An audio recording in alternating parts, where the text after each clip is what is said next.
అందరూ నమ్ముతారా? Very good. నమ్మిన వాళ్ళు ఏం చేశారు? నమ్మిన వాళ్ళు ఏం చేయాలి? రక్షణ పొందాలి. రైట్. ఇప్పుడు రక్షణ పొందిన వాళ్ళు ఎంతమంది చేస్తారు? ఎట్లుందంటే ప్రేమించా కానీ పెళ్లి చేసుకోలేదు అన్నట్టు కదా. నమ్మారంట యేసుక్రీస్తు వారు పుట్టారని, కానీ రక్షణ పొందలేదు. ఈరోజు సెమీ క్రిస్మస్ పేరుతో యేసుక్రీస్తు వారి జన్మ గురించి కొద్ది నిమిషాలు మనం జాగ్రత్తగా ఆలోచిద్దాం. ప్రతి క్రిస్మస్కి మనం చదువుకునే వచనాలే, అందులో నుంచి శ్రేష్టమైన సంగతులు దేవుని ఆత్మ సహాయంతో మీ ముందుంచాలని నేను ఇష్టపడ్డాను, ఆశపడ్డాను, ప్రార్థించాను కూడా.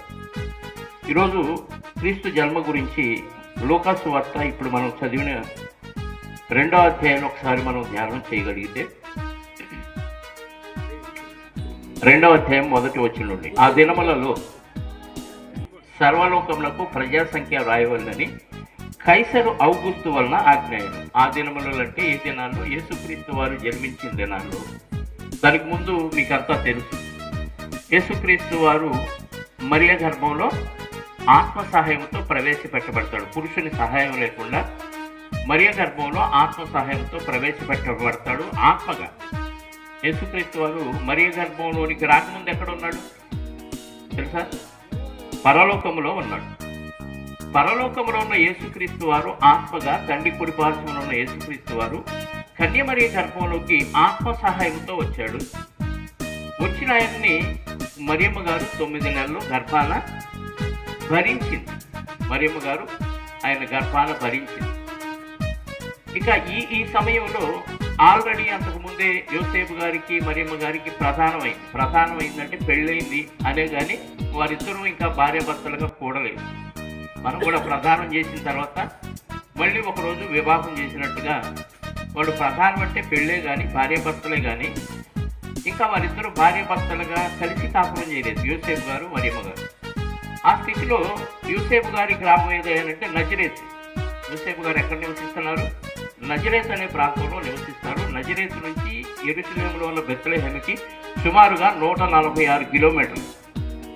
ఈ రోజుల్లో రోడ్లు ఉన్నాయి కానీ ఆ రోజుల్లో రోడ్లేమీ లేవు. ఈలోపు మరియ గారిని చేర్చుకోమని దేవదూత స్వప్నం ద్వారా యోసేపు గారికి కబురు చేస్తే యోసేపు గారు మరియని చేర్చుకొని నజరేతులో నివసిస్తున్న సమయంలో ఇదిగో ఈ వార్త వచ్చింది. ఏ వార్త? జనాభా లెక్కలో మీరు కూడా చేంజ్ చేసుకోవాలి, మీ పేర్లు వ్రాయించుకోవాలి, కాబట్టి ఎవరు స్వగ్రామాలకు వాళ్ళు వెళ్ళండి అనే వార్త కైసర్ ఔగుస్తు అంటే రోమా చక్రవర్తి కాలంలో ఆజ్ఞ వచ్చింది. ఆజ్ఞ ప్రకారంగా యోసేపు గారు మరియమ్మ గారిని తీసుకొని ఎక్కడికి వచ్చాడు? చదవండి అక్కడ. ఇది కురేనియా సిరియా దేశములకు అధిపతి ఉన్నప్పుడు జరిగిన మొదటి ప్రజా సంఖ్య. అందరూ ఆ సంఖ్యలో వ్రాయబడుటకు తమ తమ పట్టణములకు గ్రామములకు వెళ్ళిరి. యోసేపు దావీదు వంశములోను గోత్రములోను పుట్టినవాడు గనుక తనకు భార్యగా ప్రధానము చేయబడిన, భార్యగా అంటే భార్యాభర్తలు అయిపోయారు ప్రధానంతో, భార్యగా ప్రదానం చేయబడిన గర్భవతి ఉండిన మరియతో కూడా ఆ సంఖ్యలో వ్రాయబడుటకు ఎక్కడి నుంచి ఎక్కడికి వచ్చాడంట?